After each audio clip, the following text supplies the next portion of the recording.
Oh, and at top of the morning to all of my Spurs fans and supporters. A very, very good morning.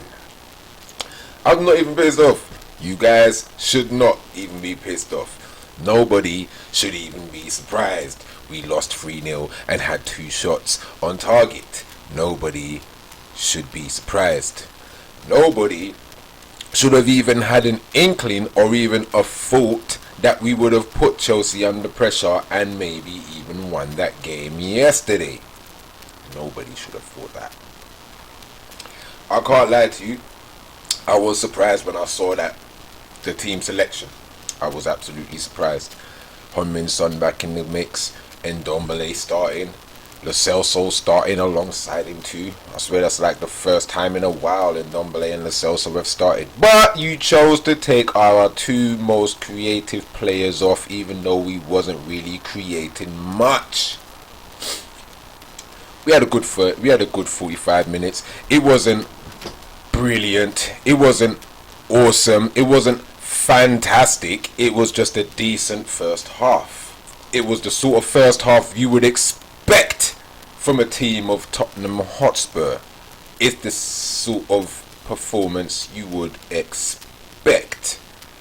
Now I don't want to be coming across as a Debbie Downer, but this is real shit, people. This is real shit now, alright? Like 3 wins, 1-0 wins with barely a shot on target, and everybody assumed that we were going to be on our way. Wherever our way was heading.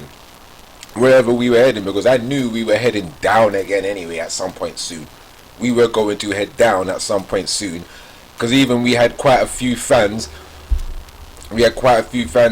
happy and ecstatic and almost 100% sure that we had a perfect transfer window. And again, I sat there, looked at this transfer window, and I thought to myself, bro, this transfer window is actually worse than last summer's, because we've got a bunch of players that some fans and supporters say are not ready yet. Like Brian Hill is not ready yet. How can these players not be ready yet? But players like Skip, who just came back from Norwich, is ready yet. Like Skip can be ready, you know what I mean? Dane Scarlett, 17-year-old Dane Scarlett, he is ready. He's in the squad. He must be ready. So why isn't Brian Hill? Why isn't ripping? Alright, cool. Christian Romero, he starts. And to be fair, he does look like a good defender. I've seen enough from him. You know what I'm saying? I've seen enough from him from his YouTube clips and things like that. He does look like a solid defender. He looks like a solid defender. I think the reason why Dyer played alongside him yesterday was because it was pretty much a back 4 of Portuguese, Spanish-speaking people, and Eric Dyer can speak both. So I assume that's probably why Eric Dyer played and Davinson Sanchez didn't. You know what I mean?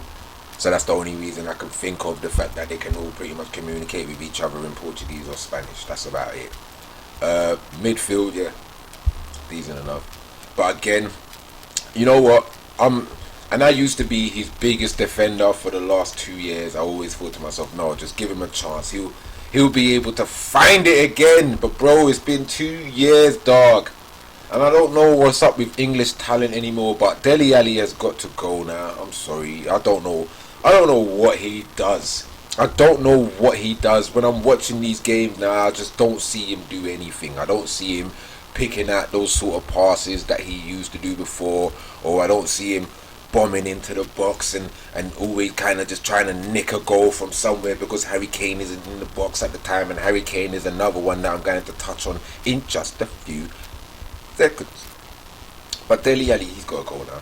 Even to save his own career. But I don't think he wants to save his career anyway, because like a lot of great English talents that have come and gone, you know what I mean, they reach a certain level and then they get a certain amount of money, and then their ambitions just fall apart after that, because they're getting all of the money that they require. They might live in London or whatever. They live party lifestyle life in London, you know what I mean? And like nobody really has the ambitions like they are. The last sort of real English player who still had ambitions to try and be the great was Wayne Rooney, in my opinion. You know what I mean? We've seen some of these greats just fall away, like Jesse Lingard's as well. You know what I mean? Jesse Lingard should have been a great player at 1.2. Fell apart. Because these players, they reach a certain point and they lack the ambition to get any further. They get too comfortable at the clubs that they're at, which is why Jesse Lingard going to West Ham at the time was actually a good thing. We saw how good Jesse Lingard was at the time, didn't we not? And a couple of weeks ago, everybody's like, Jesse Lingard is whack. You know what I'm saying? But it's the same thing with Dele Alli. I think he has to go. He has to leave. He has to leave the club in order to save his own flipping career. He has to. You know what I mean? Moving swiftly along, Ndombele, again, still showing the great talent that he is, but it's just whenever we're losing and whenever we're not on the ball, it's just, what does he do as well? Lo Celso, I'm still not sure what he does. Again, I'm still not sure what he does. Harry Kane wants to play all over the pitch. So yeah, let's touch on Harry Kane. Because in my last video, at the end of my last video, I said if I was Harry Kane, I'd say fuck this club too. And Harry Kane's body language just literally says fuck this club. Like, fuck this club. And they're like, can anybody blame him? And again, this is what I've been saying as well for my last 4 or 5 videos, or from since the whole transfer madness. I'm like, as Spurs fans, how can we even blame Harry Kane? How can we? Where do we get off as Spurs fans to even try and disrespect Harry Kane on what he has done for this club, bro? Minus Harry Kane's goals in all of the seasons, in these last 5 seasons, and try and calculate where the fudge Spurs would be, people. And like I said, if it wasn't for his goals and assists last season, Europa Conference would be the least of our worries. But we want to diss Harry Kane. We want to diss Harry Kane, but we don't want to diss Lord Emperor Lee Voldemort. That's what I call him. Lord Emperor Lee Voldemort. People. And again, I saw some people again talking about protest and whatever else have you. And I'm still saying you can't protest without a boycott. You know what I'm saying? You can't protest without a boycott. Stop going to the games. Stop buying the home and away and third kit. Stop buying them all. Stop buying the bathrobes. Stop buying the key rings. Stop buying the mugs, the teacups, the saucers. Stop buying the lot. Don't buy shit. Because you're supporting this bullshit. You are participating in the propaganda that is being perpetuated by this club for the last 10-15 years, people. Like, come on. Since Martinho, who's been disrespected for so long anyway, and who started it all. Martinho started it all. Doesn't get the respect he deserves. Doesn't get the respect he deserves. Started it all. Harry Redknapp showed us too. Get me Tevez or Aguero and Gary Cahill, and I'll win you this league. We're already at the top, are we not right now? We're already at the top. Nah. I got something better for you, Harry. I got something better for you. I've got always injured Louis Saha, and I've got soon to be relegated with Blackburn, Ryan Nelson. Go on! Go on! And we saw what happened. But we dissed Harry Redknapp because Harry Redknapp had bigger ambitions of wanting to manage at England. Who the fuck wouldn't? Who wouldn't? But we dissed Harry Redknapp because he had bigger and better ambitions. Sent him on his way. And that's exactly what Levy wanted. He was probably sitting in the back like, yes, I got them to do it. I got them to do it. You know what I'm saying? AVB comes in, AVB does what he does, but again we're in Europa League football, still can't get to a semi-final or a final in Europa League football, still can't do that. And then the great Poch comes around, and we don't even back him. Like, the board doesn't even back the greatest manager we've had since fucking Jimmy Greaves, mate. Rest in peace. You know what I'm saying? Nah, since 1966, bro. Because that was like the last great Spurs team that was actually winning shit and scoring goals since 1960s, bro. We haven't had a good manager since 1960 something, and we finally get one in Pochettino, which was random anyway in the first place, because he wasn't our first pick either. So it was a random right in our lap, and we didn't even back him either. The club, the board, don't back him either, sack him, and the fans and the supporters blame him for our poor performance. But now they're starting to see that the very same players who were underneath Poch during his last year are still there, causing the same worries and shit performance. Like, bro. And then now we've got Nuno manager. I mean, Nuno manager, fuck, you know. Now we've got Espirito. No, now we've got Nuno Espirito Santo. And fans are blaming him. You know? Completely swerving around Lord Emperor Levy. Lord Emperor Lee Voldemort again. Get Nuno out. And he shouldn't even be here. I feel sorry. I feel sorry for the Magi of Siwa. Because he reminds me of Bayek of Siwa. If anybody's played Assassin's Creed Origins, he looks like... Bro, he looks like the Magi of Siwa. Alright?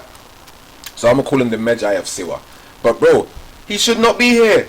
It's not his fault. It is not Nuno's fault. He's a manager who was given the opportunity to manage Tottenham Hotspur. Who wouldn't take it if you're coming from Wolves? But he was our 76th choice manager. Did you hear that? He was our 98th choice manager. Yes. Yes. Conte came out and told us live. Well, he didn't tell us live, but bro, we heard it from the horse's mouth. Your board and chairman have no ambitions to win right now because we are building for the future again. Again. And we've been building for the future for how long now? When is this future arriving, people? When is it arriving? Because I would like to know. Why are we buying players who are always going to be coming into the squad 2-3 years down the line? Why can't we sign somebody on Wednesday and they start on Saturday? What the fudge, people?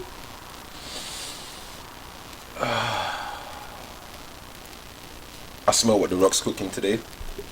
And it's not my anger.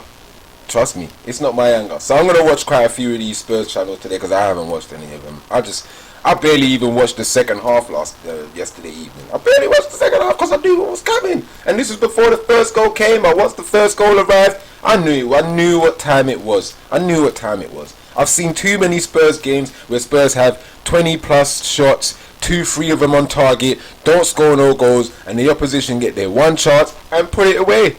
I've seen it too many times. Seen it way too many times. Why are we surprised as Spurs fans? Please, why? Why are we surprised? Why are we surprised? Can somebody tell me?